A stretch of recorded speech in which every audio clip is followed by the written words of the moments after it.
அந்த அறிவிப்பை அமெரிக்க அதிபர் டொனால்ட் ட்ரம்ப் செய்தார் என்பது புரியாத புதிராக இருக்கிறது. அப்படியெல்லாம் ஒரு நாட்டை அவ்வளவு எளிதாக அழித்தொழித்து விட முடியாது. சாமிக்கு கூட சென்றவர்களை தாக்கியிருக்கிறார்கள். கடைகளை நிரந்தரமாக மூட வேண்டும், தற்காலிகமாக அல்ல, நிரந்தரமாக மூட வேண்டும் என்பது என்னுடைய கோரிக்கை.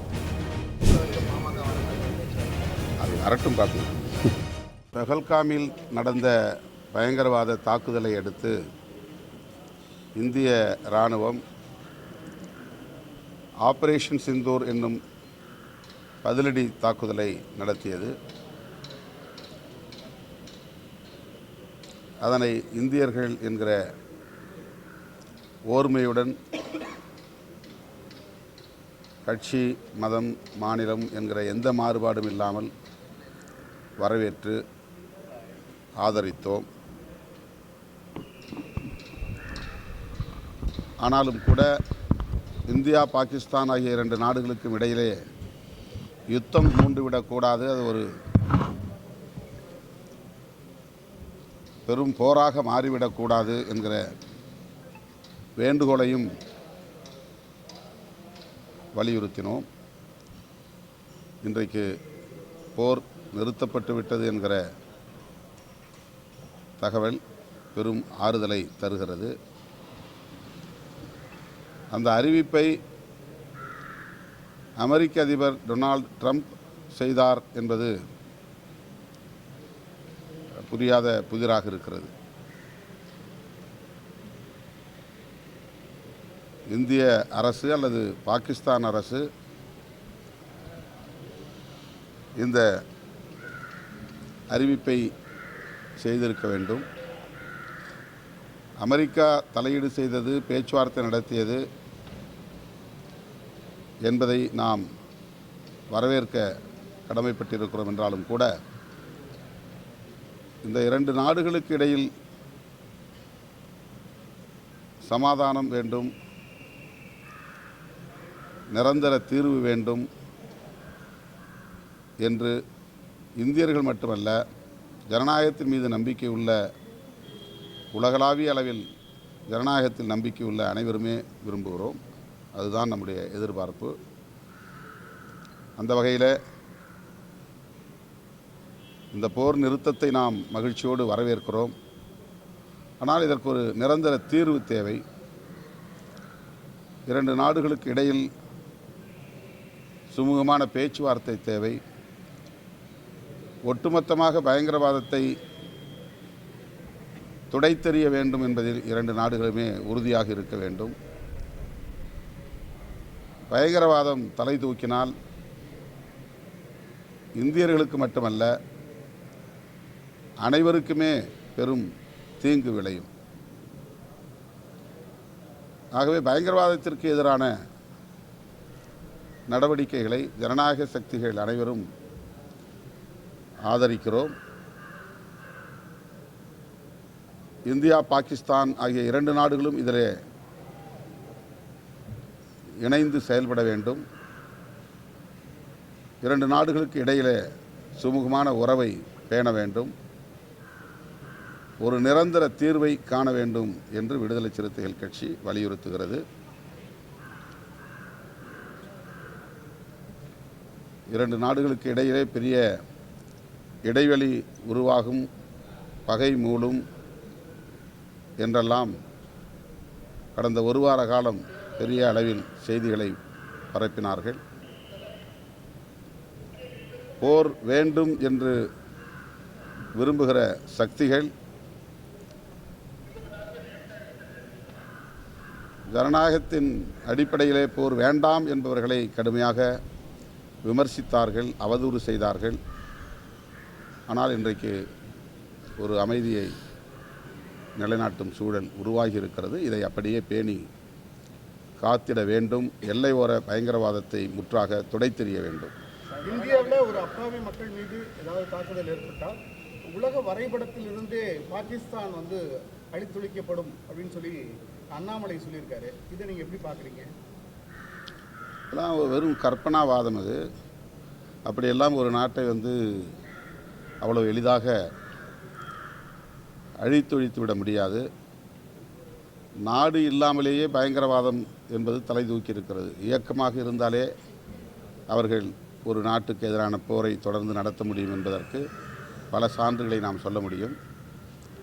அகண்ட பாரதம் என்கிற செயல் திட்டத்தின் அடிப்படையில் பாஜகவினர் இப்படி சொல்லிக் கொண்டிருக்கிறார்கள். பாகிஸ்தானை இந்தியாவோடு சேர்ப்பது, ஆப்கானிஸ்தான் வரையிலும் அகண்ட பாரதம் அமைப்பது என்றெல்லாம் இவர்கள் தங்களின் இந்துத்துவ அஜெண்டாவிலே வைத்திருக்கிறார்கள். அந்த அஜெண்டா அடிப்படையில் தான் போரை விரும்புகிறார்கள் அவர்கள். பாகிஸ்தான் ஆக்குபைடு காஷ்மீர் என்கிற அந்த பகுதியை மீட்க வேண்டும் என்பது ஒரு கருத்து. ஆனால் ஒட்டுமொத்த பாகிஸ்தானையும் இந்தியாவோடு சேர்ப்பது, ஆப்கானிஸ்தான் வரையிலும் அகண்ட பாரதத்தை அமைப்போம் என்று சொல்லுவது 21ஆம் நூற்றாண்டில் அவ்வளவு இலகுவான ஒரு செயல் அல்ல. அந்த நாட்டையும் ஆதரிக்கிற பல வல்லரசுகள் உண்டு. எனவே போர் வேண்டாம் என்பதுதான், உலக அமைதி தேவை என்பதுதான் வெகுமக்களுடைய விருப்பம். காஷ்மீர் போன்ற எல்லையோரப் பகுதிகளில் வாழ்கிற இந்தியர்கள் கூட அமைதியை விரும்புகிறார்கள் என்பதை நாம் மறந்துவிடக்கூடாது.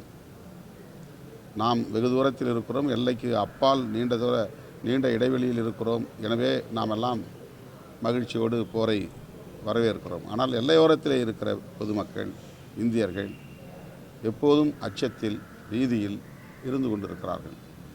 அவர்கள் போரை விரும்புவதில்லை. எனவே இப்படிப்பட்ட இந்த கூற்று உலக அமைதிக்கு எதிரானது, சமூக அமைதிக்கு எதிரானது. சார், புதுக்கோட்டை வடகாட்டில் வந்து தேர் படம் தொடு உரிமையை குறித்து நீங்கள் வந்து உண்மைக்கு புறமான தகவலாக சொல்லியிருக்கீங்கன்னு கம்ப்ளைண்ட் கொடுத்துருக்காங்க.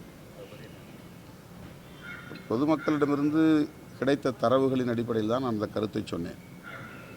பாதிக்கப்பட்ட தலித் மக்கள் முத்துமாரியம்மன் தேர் திருவிழாவின் போது சாமி கும்பிட போயிருக்கிறார்கள். ஒவ்வொரு தேர் திருவிழாவின் போதும் அவர்கள் சாமி கும்பிடுகிற போது வடத்தை தொடுவது அவர்களுக்கான பாரம்பரியம். அது பாரம்பரிய உரிமை என்று நான் சொல்லவில்லை. அவர்கள் வடத்தை தொட்டு அதன் பிறகுதான் அது ஒரு முதல் மரியாதையாக அவர்களுக்கு அளிக்கப்பட்ட பிறகுதான் வடம் தேர் நகரும் என்ற பொருளில் நான் சொல்லவில்லை. ஆனால் தேர் வடத்தை தொடுவது எல்லோருக்குமான உரிமை. தலித்துகளும் அங்கே சென்று இருக்கிறார்கள். சிலர் அவ்வாறு சென்றபோது அவர்கள் விரட்டி அடிக்கப்பட்டிருக்கிறார்கள் அல்லது தாக்கப்பட்டிருக்கிறார்கள் என்ற தகவல் ஒரு தரவாக நமக்கு கிடைத்தது. காவல்துறை முற்றாக அதை மூடி மறைக்க முயற்சித்தது. பெட்ரோல் பங்கில் 2 தரப்பை சார்ந்த இளைஞர்களுக்கு இடையிலே ஏற்பட்ட தகராறு தான் இது, கோயில் தகராறு இல்லை என்று சொன்னார்கள். அடைக்கலம் தந்த ஐயனார் கோயில் என்ற ஒரு கோயில் அங்கே இருக்கிறது. ஆதி திராவிடர் சமூகத்தை சார்ந்தவர்கள் அந்த கோயிலை கட்டி வழிபட்டு வருகிறார்கள். அதை ஒட்டியுள்ள 1 ஏக்கர் பரப்பளவு உள்ள இடம் அவர்களின் பயன்பாட்டில் இருந்திருக்கிறது. அண்மை காலமாக அந்த இடத்தை பிற சமூகங்களை சார்ந்த இளைஞர்கள் ஆக்கிரமித்து விளையாடி கொண்டிருந்த நிலையில் வழக்கு பதிவாகி நீதிமன்றத்திலே விசாரணை நடந்து ஆதிதிராவிடர்களுக்கு சாதகமான தீர்ப்பு வந்ததாக சொல்லப்படுகிறது. ஆனால் அந்த தீர்ப்பை நடைமுறைப்படுத்த காவல்துறை தயாராக இல்லை. இந்த முன்பகை ஏற்கனவே இருந்தது என்பதைத்தான் நாம் சொல்லுகிறோம். இந்த முன்பகையை ஒட்டி சாமி கும்பிட சென்றவர்களை தாக்கியிருக்கிறார்கள். தேர்வடத்தை தொட்டதனால் ஏற்பட்ட பகை அல்ல. அடைக்கலம் தந்த ஐயனார் கோவில் தொடர்பான வழக்கு, அதை ஒட்டிய முன்பகை, அந்த அடிப்படையிலே சாமி கும்பிடுகிற போது பிரச்சனை ஏற்பட்டிருக்கிறது என்பதுதான் என்னுடைய அறிக்கை. அது தவறாக இருந்தால் திருத்திக் கொள்ள தயாராக இருக்கிறோம். மதுவிலக்கு எதிராக நீங்களும் போராடிட்டீங்க. டாக்டர் ராமதாஸ் போடுறாரு. முழு சித்திரையில் ஒரு விழா சமயத்தை ஒட்டி எல்லாமே கடையெல்லாம், டாஸ்மாக் கடைகள்லாம் மூடுறாங்க. எங்கே மூடுறாங்க? இல்லை, கடலூரில் 21 கடைகள் மூடிட்டாங்க. அதே மாதிரி இன்னைக்கு நெடுஞ்சாலைகளில் உள்ள கடைகள் மூடிட்டாங்க. கடைகளை நிரந்தரமாக மூட வேண்டும், தற்காலிகமாக அல்ல, நிரந்தரமாக மூட வேண்டும் என்பது எங்களுடைய கோரிக்கை. இந்தியா பாகிஸ்தான் விவகாரத்தில் இந்தியாவுடைய வெளியுறவு கொள்கை வந்து விமர்சனத்துக்குள்ளாயிருக்கு. பலர் வந்து சரியில்லை அந்த கொள்கை அப்படின்னு விமர்சிக்கிறாங்க. இப்போ நாம் எந்த கருத்து சொன்னாலும் அதை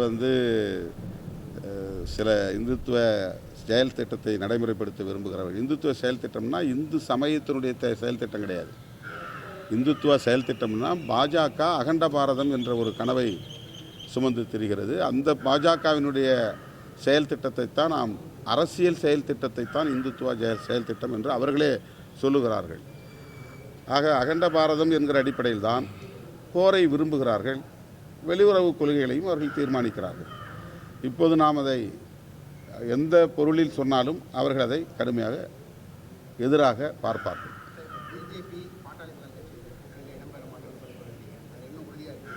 இது எப்போவுமே உறுதியாக இருக்கும். எங்கள்கிட்ட எந்த ஊசலாட்டமும் இல்லையே.